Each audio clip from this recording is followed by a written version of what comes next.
दोस्तों आज मैं आप सभी के समक्ष पृथ्वीराज रासो से जुड़ी एक बहुत ही महत्वपूर्ण प्रश्न को लेकर उपस्थित हूँ। जी हाँ, आज के इस वीडियो में हम लोग पृथ्वीराज रासो की प्रामाणिकता पर चर्चा करेंगे। उससे पहले मैं आप सभी से क्षमा प्रार्थी हूँ कि ये वीडियो आने में थोड़ा सा विलम्ब हुआ। पिकनिक और नव वर्ष का समय है, नए साल का समय है, तो मैं थोड़ा उसमें व्यस्त हो गया था। आज के इस वीडियो को, इस विषय को प्रारंभ करने से पहले आप सभी को नव वर्ष 2024 की ढेर सारी शुभकामनाएं। ये वर्ष आपके जीवन में बहुत सारी खुशियां लेकर आए, आपकी सारी मनोकामना सफल हो, मैं ऐसी दुआ करता हूं। तो चलिए आज हम लोग पृथ्वीराज रासो की प्रामाणिकता पर चर्चा करेंगे। ये प्रश्न जो है बहुत ज़्यादा इम्पोर्टेंट है। ये प्रश्न अक्सर परीक्षा में पूछी जाती है।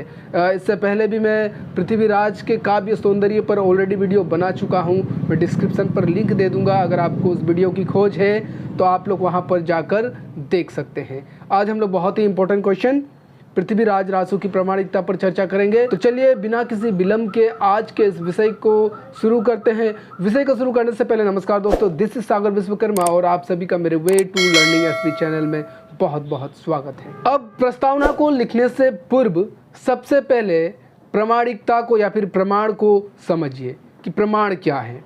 प्रमाण को अंग्रेजी में आप एविडेंस या फिर प्रूफ कह सकते हैं। अब मान के चलिए कि अगर कोई मुझसे पूछे कि आप कौन है, तो मैं कहूँगा कि सागर विश्वकर्मा हूँ मैं। लेकिन अगर वो आप मुझसे प्रमाण मांगे कि क्या प्रमाण है कि आप सागर विश्वकर्मा है, तो मैं कोई अपना प्रमाण पत्र ना, कोई अपना आई कार्ड निकाल कर उसे दिखाऊंगा। वो आधार कार्ड हो सकता है, वो इलेक्शन कार्ड हो सकता है, कुछ भी हो सकता है। मैं वो निकाल कर उसे दिखाऊंगा तो ये प्रमाणित हो जाएगा कि मैं ही सागर विश्वकर्मा हूँ। अब इसी तरह समझिए कि ये जो पृथ्वीराज रासो है, इसको आदिकाल में लिखी गई ये महाकाव्य है जिसे चंद्रबरदाई ने लिखी है।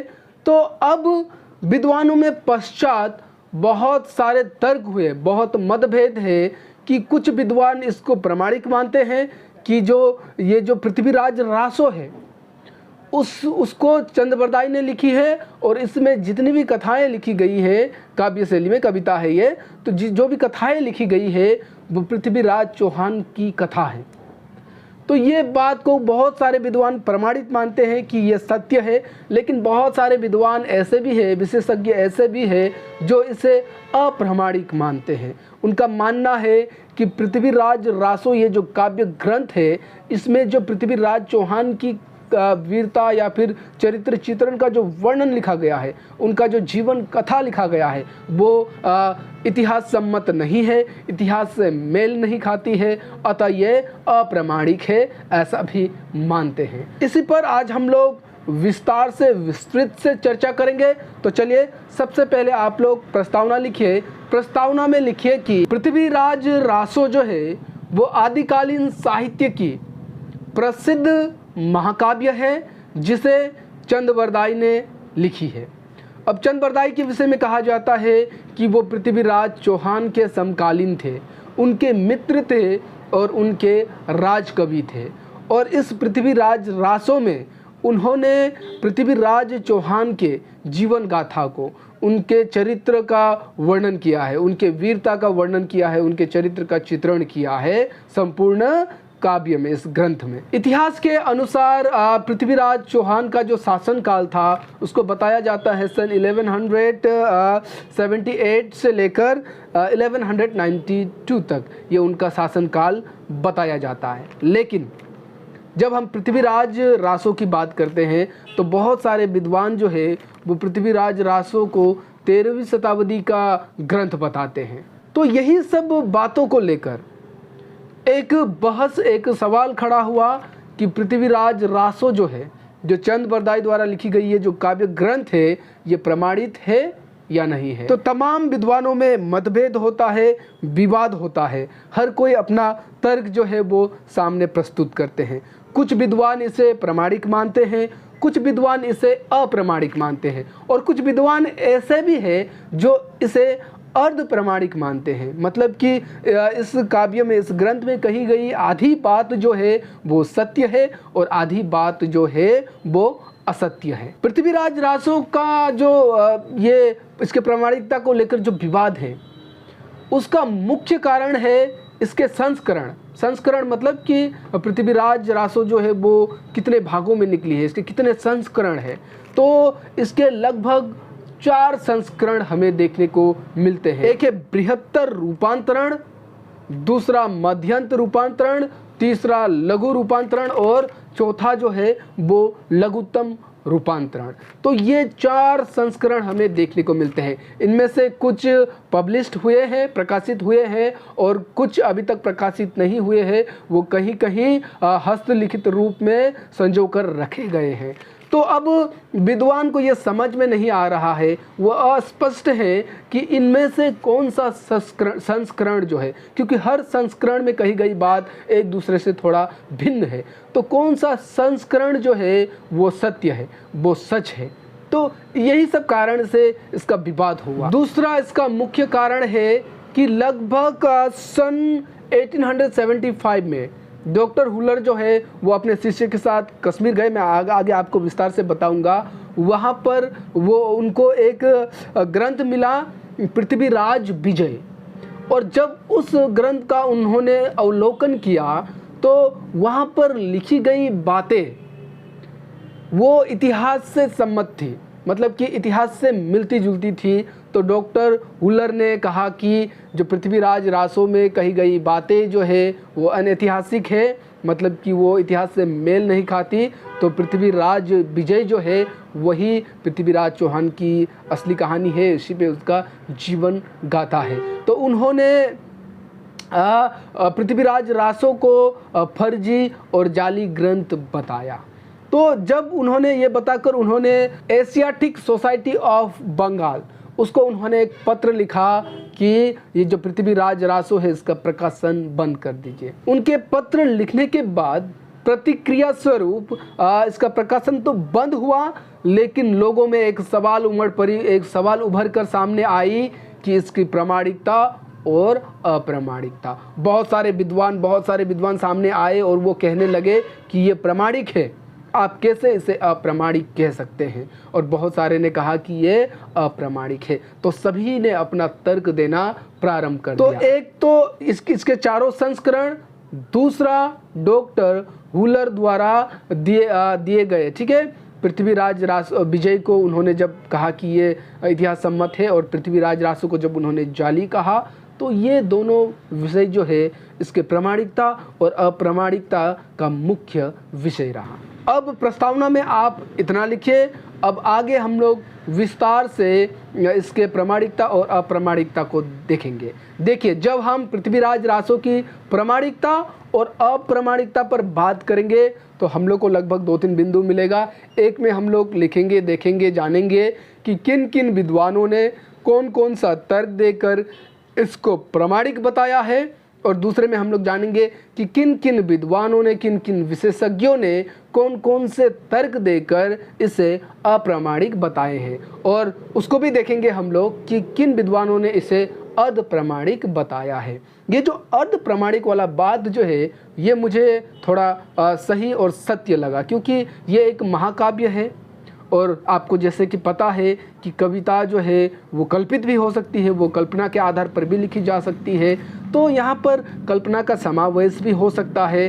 जब चंद ने अपने जो आश्चर्य दाता थे पृथ्वीराज चौहान का, जब उन्होंने वीरता का वर्णन किया या फिर उनके चरित्र का वर्णन किया, तो इन्होंने कुछ कल्पना के आधार पर भी यहाँ पर मिश्रित कर दिया होगा। तो चलिए आगे हम लोग विस्तार से समझेंगे। तो चलिए सबसे पहले हम लोग देखेंगे कि पृथ्वीराज रासो की अप्रामाणिकता, इसको पहले हम लोग समझेंगे कि किन किन विद्वानों ने और क्या क्या तर्क दिए इसको अप्रामाणिक साबित करने के लिए, इसको अप्रमाणित घोषित करने के लिए।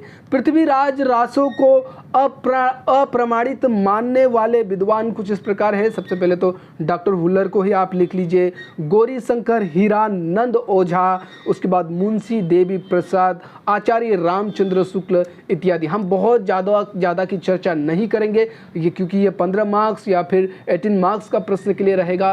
तो जितना आवश्यकता अनुसार ही हम चर्चा करेंगे, तो बहुत ज़्यादा का नाम चर्चा करने की कोई आवश्यकता नहीं है। तो इतना आप लिख लीजिए। देखिए, आचार्य रामचंद्र शुक्ल जो थे उन्होंने भी इसे अप्रमाणित माना है। लेकिन दूसरी मुख्य बात यह है कि आचार्य जो रामचंद्र शुक्ल थे वो पृथ्वीराज रासो को हिंदी का प्रथम महाकाव्य मानते हैं और चंद बरदाई को हिंदी के प्रथम कवि मानते हैं।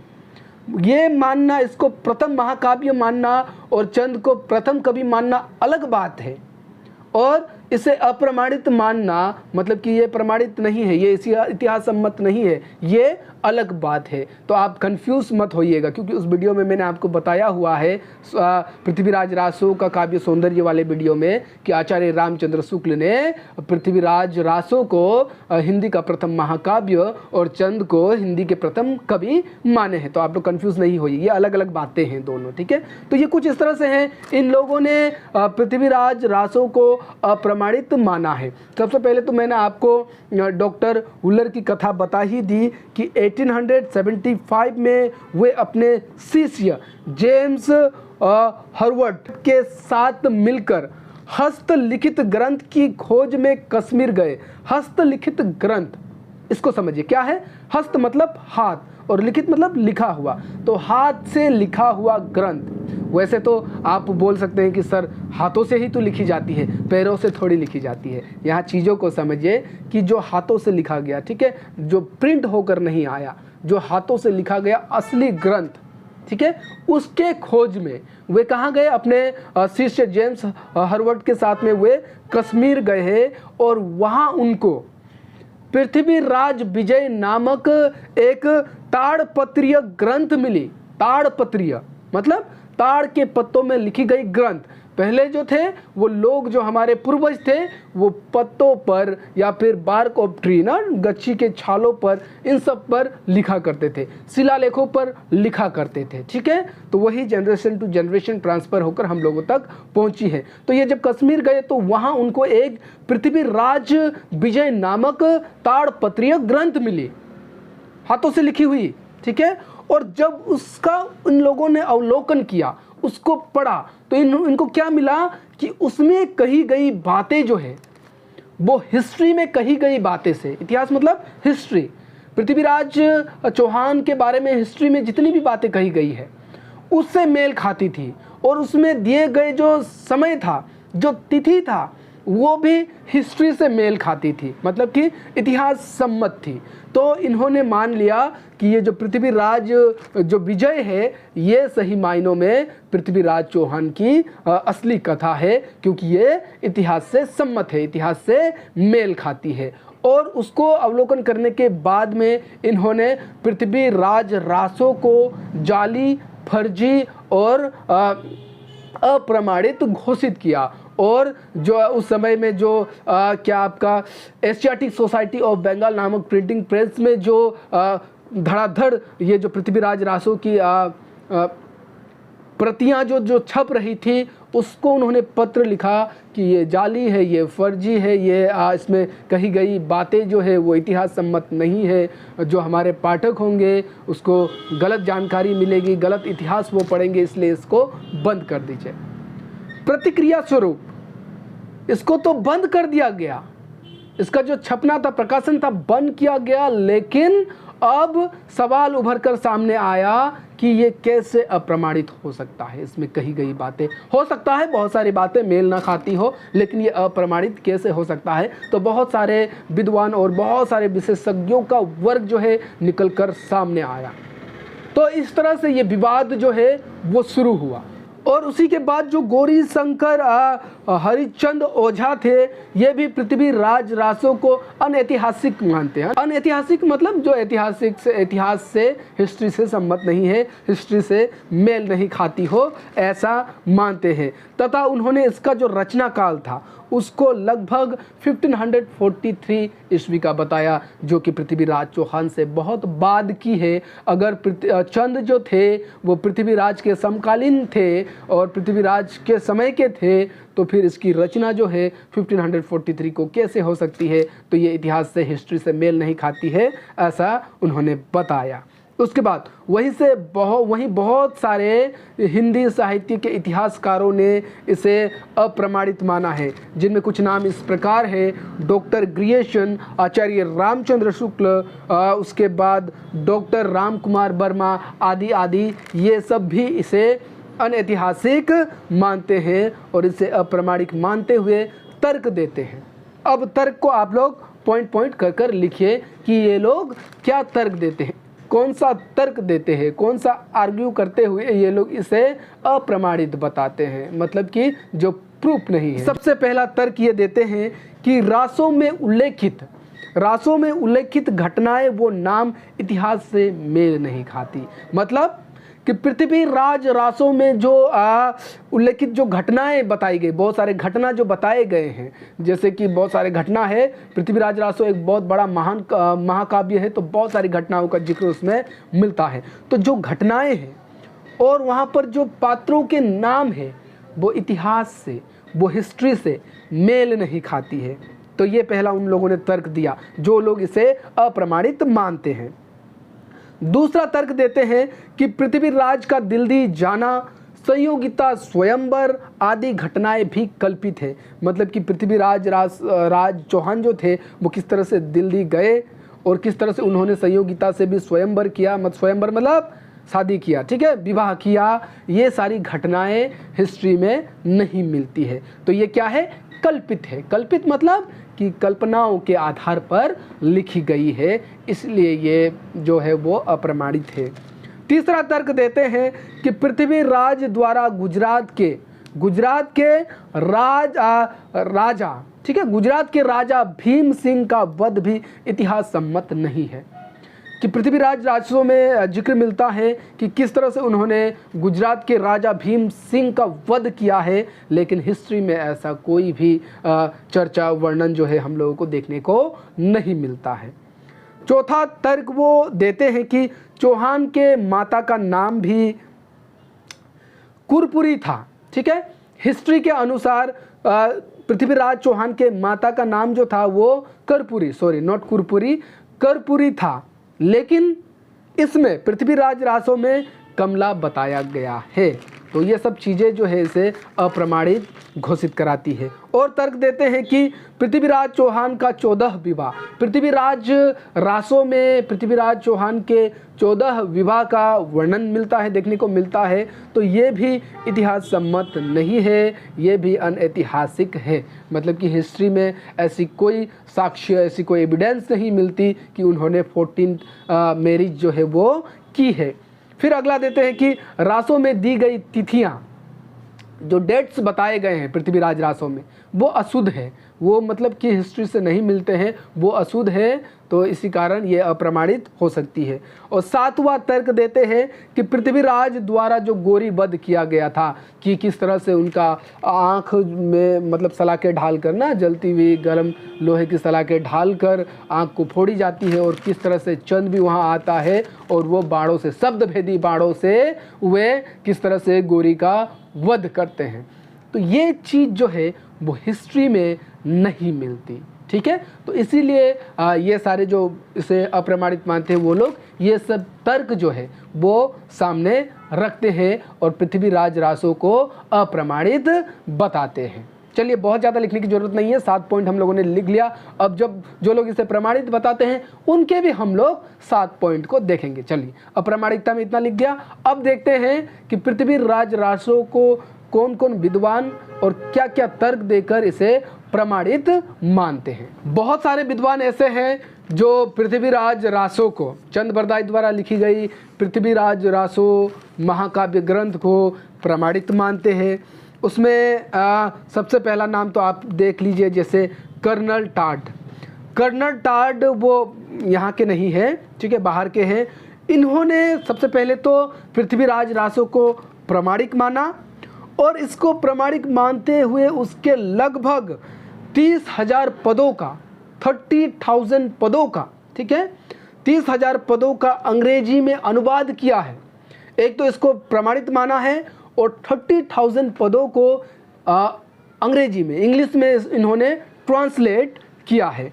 वहीं जो फ्रेंच के विद्वान थे गार्सा दतासी, तो गार्सा दतासी ने भी इसे प्रमाणित माना है। डॉक्टर दशरथ शर्मा, जाबर मल्ला शर्मा, उसके बाद नरोत्तम दास स्वामी, अगरचंद नाहट, उसके बाद उदय सिंह भटनागर, उसके बाद कविराव मोहन सिंह आदि इन लोगों ने पृथ्वीराज रासो को प्रमाणिक माना है। और इन लोगों ने तर्क कुछ इस प्रकार दिया है। अब तर्क को देखते हैं, ठीक है। और इसको इन लोगों ने, ठीक है, पृथ्वीराज रासो को प्रमाणित बताने के लिए बहुत सारे प्रयत्न किए हैं, बहुत सारे कोशिश की है और बहुत सारे निबंध लिखकर भी, ऐसे लिखकर भी इन लोगों ने इसे प्रमाणित बताने का प्रयास किया है, प्रयत्न जो है वो किया है। तो तर्क जो है वो कुछ इस प्रकार देते हैं, देखिए कि रासो एकदम जाली पुस्तक नहीं है। पहला तर्क, रासो एकदम जाली पुस्तक नहीं है, इसमें बहुत कुछ प्रक्षेप के कारण अशुद्ध लगती है। प्रक्षेप मतलब कि मिलावट, ठीक है, मिलावट के कारण बहुत सारा चीज़ जो है इसमें जोड़ दिया गया है, जोड़ने के कारण, मिलावट के कारण ये थोड़ा अशुद्ध सी जान पड़ती है। अर्थात इसका मूल रूप प्रक्षेपों में छिपा है, मतलब कि इसमें बहुत सारा मिलावट है। लेकिन आप इसको ध्यान से पढ़ेंगे, विस्तार से पढ़ेंगे तो इसमें वास्तविकता आपको देखने को मिलेगी। क्योंकि ये कविता थी, इसमें कविता में तो कवि की कल्पना का समावेश आपको अवश्य देखने को मिलेगा।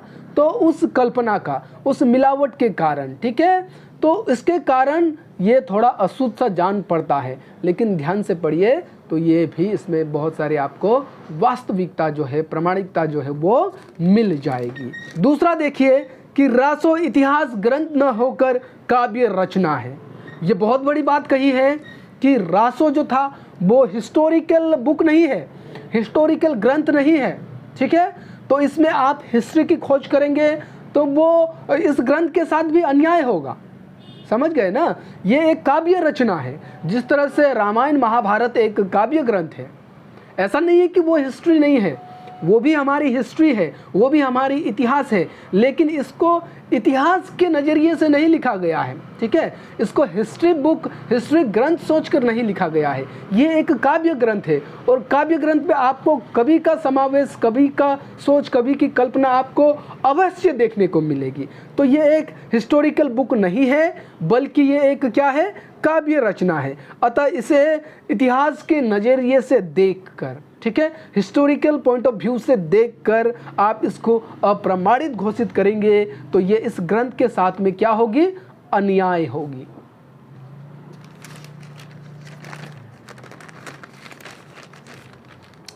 सही बात है, क्योंकि जैसे देखिए बहुत लोग महाभारत और रामायण को भी वो लोग क्या कहते हैं कि अप्रमाणिक कहते हैं, ये केवल एक महाकाव्य है, ऐसा कहते हैं। लेकिन ऐसा तो नहीं है, बहुत सारा प्रमाण मिल चुका है कि रामायण और महाभारत सच में घटी थी और इसकी बहुत सारी प्रमाण आज देखने को मिलते हैं, ठीक है।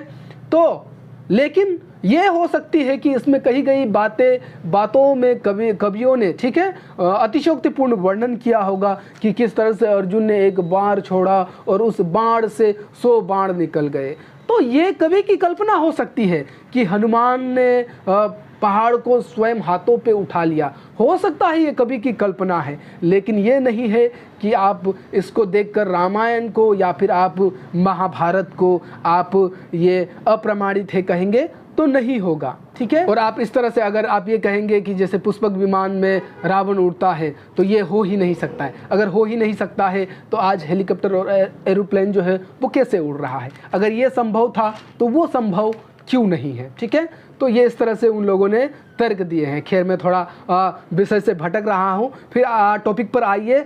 तीसरा पॉइंट देखिए, तीसरा तर्क वो देते हैं कि घटनाओं में 900 वर्षों का अंतर संबंध की भिन्नता के कारण हुआ है। इसमें जो कुछ डेट्स में जो अलग अलग देखने को मिल रहा है, हो सकता है वो संबंध के कारण आया हो। जैसे मैंने संबंध में आपको किसी वीडियो में बताया था, मुझे याद नहीं आ रहा है, कि 57 माइनस कर दिया जाता है तो संबंध निकल जाता है ईस्वी से।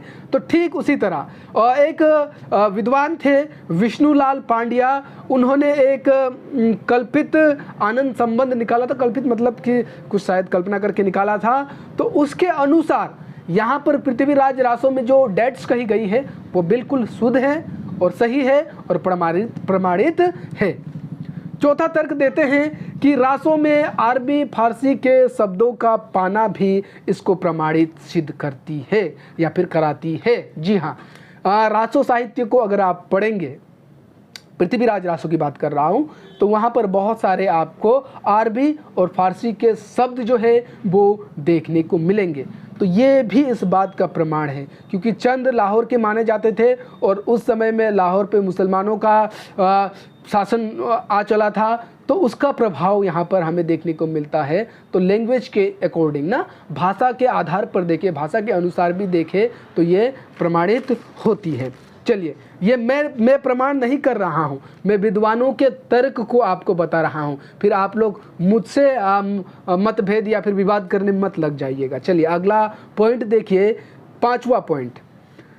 चंद कवि ने इस ग्रंथ में अपने आश्चर्यदाता पृथ्वीराज की वीरता का अतिशयोक्तिपूर्ण वर्णन किया है। ये बात को डॉक्टर श्याम सुंदर दास ने कही है। जाहिर सी बात है, आदिकाल और रीतिकाल के आपको पता होगा कि आदिकाल और रीतिकाल के जो रचनाकार या फिर कवि जो होते थे, वो लोग ज़्यादातर आश्चर्यदाता के अंदर रहते थे, मतलब कि किसी राजा के अंदर रहते थे, राज कवि हुआ करते थे। तो अपने मुद्रा की लालसा में, ठीक है, अपनी यश की प्राप्ति के लिए, तो वो अपने आश्चर्यदाताओं का बड़ा चौड़ा कर वर्णन किया करते थे। मतलब कि राजा ने एक तलवार निकाला तो पृथ्वी कांप उठी, इस तरह से वो लोग अतिशयोक्तिपूर्ण वर्णन करते थे, बड़ा चौड़ा कर, ठीक है, अपने आश्चर्यदाता को खुश कराने के लिए। तो इस ग्रंथ में भी चंद ने अपने आश्चर्यदाता पृथ्वीराज चौहान का अतिशयोक्तिपूर्ण वर्णन किया है। और ये इसमें गलत क्या है? उसने अपने राजा को, ठीक है, उसके वीरता को दिखाने के लिए अतिशयोक्तिपूर्ण का वर्णन किया है, क्योंकि ये हिस्टोरिकल बुक तो है नहीं है, तो यहाँ पर कुछ कुछ चीज़ों का उन्होंने समावेश कर दिया है, ठीक है। तो उसको देखते हुए आप इसको अप्रमाणित नहीं मान सकते। अब मिस्र बंधु भी तर्क देते हुए कहते हैं कि उनके अनुसार काव्य केवल इतिहास नहीं होता, अपितु कल्पनाओं का समावेश भी होता है, और कल्पनाओं का समावेश बीच बीच में होना स्वाभाविक है। वही बात जो मैं बार बार आपसे कह रहा हूँ कि जो काव्य है, जो कविता है, माना कि वो हिस्टोरिकल है, कविता का जो कहानी है, जो कथानक है, वो इतिहास के बेस पर लिया गया है, लेकिन इसका मतलब ये कतई नहीं है कि वो पूरा हिस्टोरिकल होगा, क्योंकि वो कभी लिख रहा है तो कभी उसमें अवश्य अपने कल्पनाओं को जोड़ेगा, कल्पनाओं का प्राक्षेप अवश्य करेगा, ठीक है। चलिए अगला देखिए कि डॉक्टर शिव कुमार शर्मा कुछ इस तरह से तर्क देते हैं।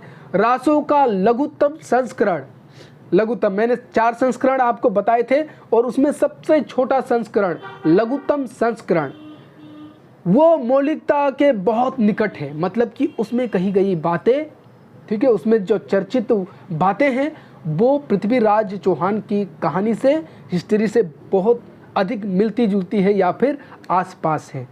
तो और दूसरी बात कि इसमें कल्पना का समन्वय कर अपने काव्य को रोचकता प्रदान करते हैं। मतलब कि जो कवि है वो अपने कविताओं में कल्पनाओं को इसलिए जोड़ते हैं ताकि उनकी कविता जो है वो किस तरह से बहुत ज़्यादा रोचक हो, जो पाठक वर्ग उसे पढ़ेंगे वो पढ़ने योग्य हो, ठीक है। तो रोचकता को बढ़ाने के लिए जो कवि है उसमें कल्पना का समन्वय करते हैं, कल्पना का मिश्रण जो है वो करते हैं, और अपने नायक की गरिमा, ठीक है, अपने जो एक्टर है, जो मेन मुख्य पात्र है, उसकी गरिमा में वृद्धि लाने के लिए, वृद्धि लाने की लालसा में भी ये लोग क्या करते हैं, इसमें बहुत कुछ मिला देते हैं और थोड़ा बहुत बदलाव जो है वो हो जाता है। तो यहाँ पर हम लोगों ने 7 तर्क दे दिए। चलिए, प्रामाणिकता के 7 तर्क दिए, अप्रामाणिकता के भी 7 दिए, कौन कौन प्रामाणिक मानते हैं, कौन कौन अप्रामाणिक मानते हैं, वो भी हम लोगों ने बता दिया। अब कुछ वर्ग ऐसे भी हैं जो इसे अर्ध प्रामाणिक मानते हैं, और ये बात सही है। देखिए, इसमें बहुत सारा कल्पनाओं का समावेश है, तो जो जो कल्पनाओं का समावेश है वो क्या है, वो अप्रमाणित है, और जहाँ नहीं है वो प्रमाणित है।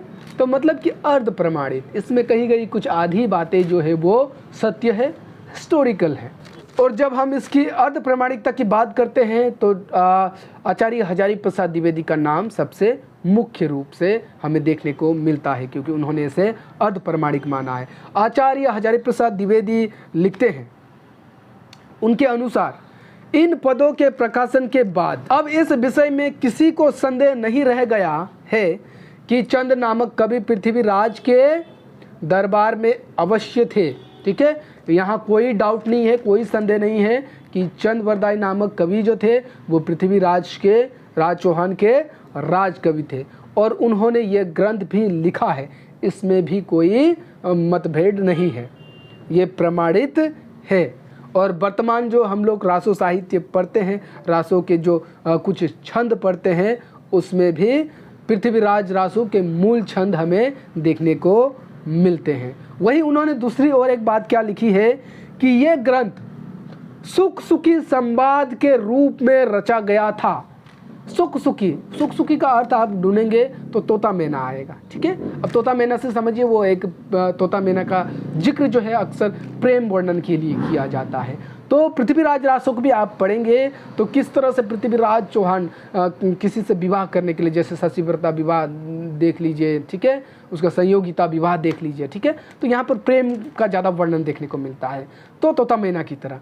तो इसमें जब बहुत सारे प्रेम का जिक्र मिलता है, इसलिए ये सुख सुखी संवाद में लिखी गई काव्य रचना है। और उस अंशों को अगर निकाल दिया जाए तो ये भी हिस्टोरिकल है, ऐसा हजारी प्रसाद द्विवेदी मानते हैं। इतना लिख दीजिए, इतना लिख देंगे तो पर्याप्त है। अंतिम में निष्कर्ष लिखिए। अब निष्कर्ष में मैं बहुत अच्छी बातें लिखा रहा हूँ आपको, देखिए। उपयुक्त चर्चित, ऊपर जो चर्चित है, उपयुक्त मतलब ऊपर जो चर्चित है, उसके अनुसार, उस लेख के अनुसार हम ऐसा कह सकते हैं कि कुछ विद्वान इसे प्रमाणित मानते हैं, कुछ अप्रमाणित मानते हैं। और हम ऐसा भी कह सकते हैं कि साधारण पाठक के लिए, आपकी और मेरी तरह साधारण पाठक के लिए ये निर्णय करना, ठीक है, ये फैसला करना कि ये प्रमाणित है या फिर अप्रमाणित है, ठीक है, ये प्रमाणित है या फिर अप्रमाणित है, ये निर्णय करना बहुत ही दुष्कर कार्य है। दुष्कर मतलब बहुत कठिन कार्य है, क्योंकि अनेक विद्वान ने अनेक प्रमाण देकर इसे प्रमाणित बताया है और कुछ लोगों ने प्रमाण देकर इसे अप्रमाणित बताया है। अब करे तो क्या करे, किन की बातों पर विश्वास करें। खैर, निश्चय ही पृथ्वीराज जो विजय है, डॉक्टर हुलर द्वारा जो कश्मीर में जाकर उनको जो मिला था हस्तलिखित ना, तो भले ही वो इतिहास सम्मत है, इतिहास से मिलती जुलती है। ऐसा थोड़ी है कि जैसे मैंने कहानी लिख दिया, ठीक है, किसी पे बेसिस मैंने किसी हिस्ट्री पर एक कहानी लिख दिया तो आपको लिखने के लिए मनाही है, ऐसा थोड़ी है। हो सकता है उसने भी लिखा होगा, पृथ्वीराज विजय भी होती होगी, और पृथ्वीराज रासो को आप कैसे नकार सकते हैं? अगर वो है तो ये क्यों नहीं हो सकती? भले ही वो इतिहास सम्मत होगी, मतलब कि उसमें छेड़खानी नहीं किया, प्राक्षेप नहीं होता होगा, लेकिन इसमें है तो उसको देखकर आप इसे अप्रमाणित नहीं कह सकते।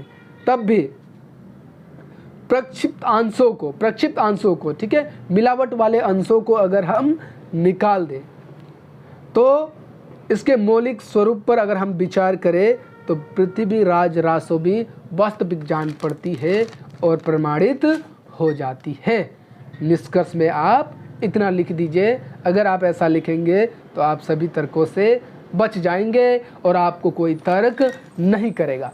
उम्मीद करता हूं दोस्तों, पृथ्वीराज रासो की प्रामाणिकता अप्रामाणिकता, कोई भी पूछे, प्रामाणिकता पूछे अप्रामाणिकता पूछे, निसंकोच इसी नोट्स को लिखिएगा।